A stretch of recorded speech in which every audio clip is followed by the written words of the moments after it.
All right, so what? Episode 6, Blood of My Blood. Wow, what a great ending. I feel like every week wasn't a great ending. It was cool to see Daenerys ride the dragon. Seen it. Yeah, but the way she rolled up, she was like rolling up like it was like when you come to a party in your new whip and you've got the fucking windows down and you're bumping 50 Cent, Get Rich or Die Trying. Great album. She's like, "What up, blood? What up, cuz?" The speech was like, "Okay, do it." Yeah. All right. She still needs boats, right? Yeah. Before that conversation, she's like, "We need 1,000 ships." It's like, God fucking damn it. Like, who has 1,000 ships? No one. Womp womp womp womp womp womp. I mean, it's not. We've seen it before. It was cool to see her roll up on the dragon. That was cool. Yeah. But the best part about the episode was probably the first scene. Mad King. Oh yeah, that was pretty cool. The flashbacks. I wasn't expecting that. I got really excited because do you think a lot of people think there's a theory going on that the Three-Eyed Raven was telling the Mad King about the White Walkers, and the whole thing with the Mad King was the last thing he was saying was burn them all. He had a lot of people think that the Three-Eyed Raven was trying to communicate with him and warn him about the White Walkers, and that's why he went crazy. Because he was hearing voices, so that's why they called him the Mad King. It's interesting. Do you like that theory? I just think he was fucking nuts, to be honest. I prefer him just to be crazy, you know? I think he was obsessed with just, like, dragon fire and tried to become a dragon. He thought when he burns down, he would rise as a dragon. So he's definitely fucking nuts. What implications could it have that Bran is seeing him in flashbacks? Like, what does that add to Bran? Because his purpose is to fight off the White Walkers. So I was wondering, what knowledge could he gain by learning the truth about Daenerys' father? Well, he had other flashbacks, like, what does he have to gain from views of the Red Wedding? Yeah, right. You know? I think just learning about history. Yeah. But if that ties together where it was the Three-Eyed Raven warning the Mad King, you know, it could be a cool little whatever. I don't know what you would call that. I don't know how that adds to the story. For Bran, and then we saw Benjen Stark come back as a character that has been in the books since the third book. He's been in the books for a long time now, helping people pass the wall, known as Cold Hands. I don't think he's Cold Hands. I don't think he's Cold Hands as Benjen in the book, though. That's what a lot of people were saying, because George said, even to his editor, when they asked him, is that Benjen Stark? And he was like, no. So unless he's keeping secrets from his editor, which would be extreme.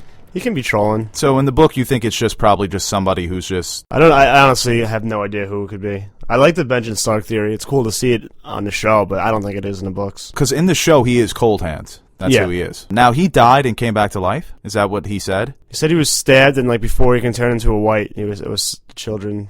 The children saved him. Yeah. So he basically died and came back to life before it was cool. He's like, yeah. Well, I really want Jon to see him again because, you know, it's just going to be cool to see Jon's face. Like, what the fuck? Been waiting for you for 5 seasons. Now, we haven't seen... He went missing in, season 1 early, right? Yeah. Also, there's another theory going around that Bran is actually the Three-Eyed Raven as an old man, too. That he grows up to become that old man. No. No, right? That would have to be a show theory, not a book theory. Definitely a show. Because of the book, his origins are confirmed.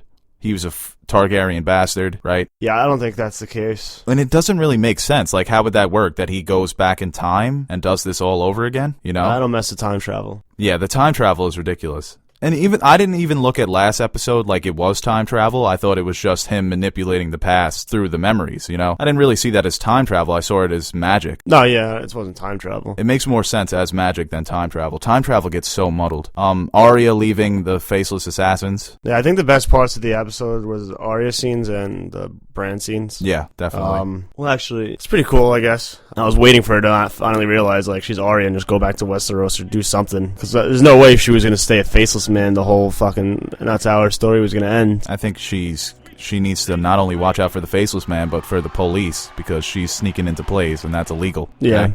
Buy a ticket. Do you think that storyline was almost a waste of time? Because I look at it as there was no other option for her in terms of where she could go. So this was her destiny for the moment. But she really comes to realize that she is Arya Stark, that she can never be no one. That's how I looked at it, that it wasn't a waste of time. No, it wasn't a waste. I mean, she learned a lot. She's definitely more skilled than before. And she almost figures, you know, she discovers who she is as a person, joining this faceless cult and realizing, you know what, this isn't for me. I think I'm going to go back to Westeros. That showdown between her and the waif, I mean, I think we know how that's going to end. She's going to kill the waif somehow with Needle. Yeah. When she was going back for Needle, I was like, oh, somebody fucking robbed it. I was waiting for like a cutaway and it's Hot Pie. He's like, yeah, buddy.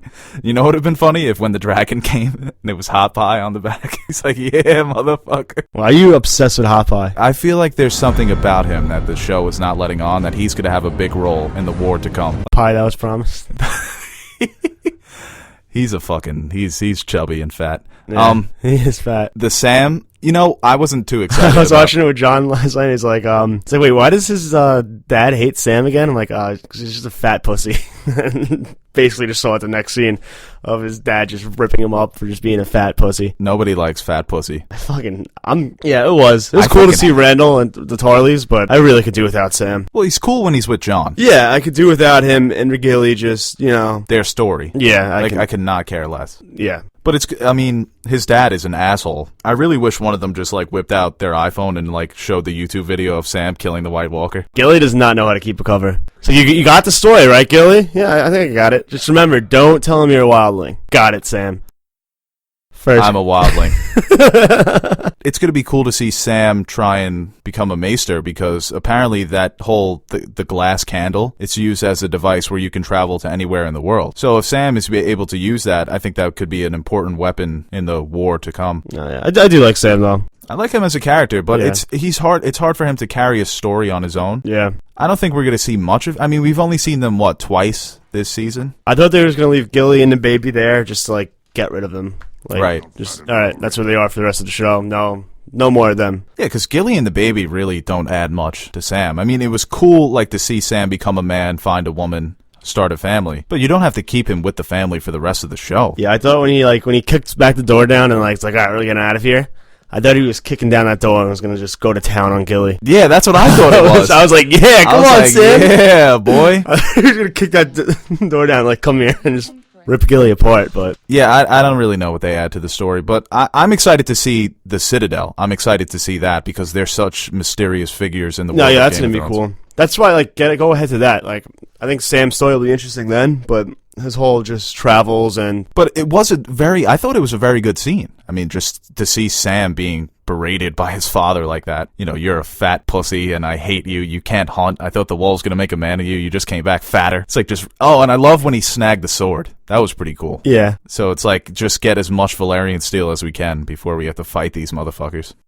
Now, I saw this coming. I fucking hate Tommen. He is the worst. I hate him more than Joffrey now. I would have to agree with that. I wish Joffrey was still alive. If Joffrey was alive, he would have just massacred the sparrows right there on that fucking... it wouldn't have even got to this. No, it would have ended it right away. Yeah, and it was a great scene. I love when... such a fucking pussy. Yeah, but this was... I saw this coming. What do you think Marjorie's angle on this is? I think she's not... She's playing along with it. Yeah. So she can eventually try and manipulate Tommen against the High Sparrow. But for now, she's playing along. Yeah. And Jaime's going back to... Well, Jaime's going to the Riverlands. Just last episode, or 2 episodes ago, she was crying with Loras, saying we need to stay strong or whatever. So she's not Tommen is manipulated. I don't think Marjorie is. Yeah, she's not becoming all of a sudden she's a born-again Faith of the Seven. I don't know what you would call them. Now Jaime's going to the Riverlands to try and take back River Run. Now this is leading up to the Brienne and Jaime confrontation. A couple things from the episode. I did like the army one. I didn't like Tommen just taking a side of the Sparrow. That was fucking... I hate Tommen. And then kicking Jaime out of the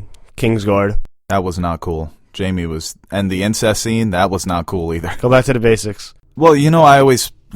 pretend I'm they're not brother and sister. It's okay. He's going to River Run. Blackfish is still alive. We get to see Walder Frey, and the winner of our giveaway is, drumroll, boom, boom, boom, boom, my boom, man boom, Chris boom. Wiggle, our day one fan. He was the first one to guess it, so you have won a $50 Amazon gift card. That was a bad drum roll. Well, I was going to add it in. Oh, so I didn't have to make the sound effects? Yeah. Oh, that was really bad. Yeah. Jesus. Yeah. Well, congrats. Don't spend it all in one place. Because it's Amazon. But Walder Frey, he came back. They're going to try and take back River Run. I think this might be the end for Jaime, to tell you the truth. I think this is going to be the North is going to unite with against the Boltons and then against the Lannisters. And Jaime's going to get brought before Sansa, and she's going to fucking massacre him. Which I don't want to see, because Jaime is one of my favorite characters. Yeah, I like Jaime. But this can't be good for him. It's not going to end well. Just seeing Cersei being so confident in herself for the trial by combat. I don't think it's going to end well for her either. I don't know what's going to happen with the Lannisters here. Clegane Bowl. Clegane Bowl? Clegane Bowl? Yeah. Never heard about that? It's the Hound's going to fight the Mountain. Oh, wow. Do you think the Hound is still alive? He seemed pretty kind of about to die to me. He was fine. Yeah. He's kind of coughing up blood. Finish me. Couple scratches. Kill me. Yeah, right. No, Hot Pie definitely found him and took him in. Fucking, I love that guy. But next week, they showed the battle of, I think it's going to be mostly, we didn't see any Jon Snow or Sansa in this episode, or Tyrion. I don't know if we're going to see Tyrion next week. I think Daenerys might get back in Meereen by next episode. But I think it's going to be cool to see the Lannisters versus the Tullys. It's impossible to keep these names in check. Tully, Martell, Tyrell, Tarly. He couldn't have switched it up a little bit. T's. Yeah. Oh, it's unbelievable. Targaryen. Another T.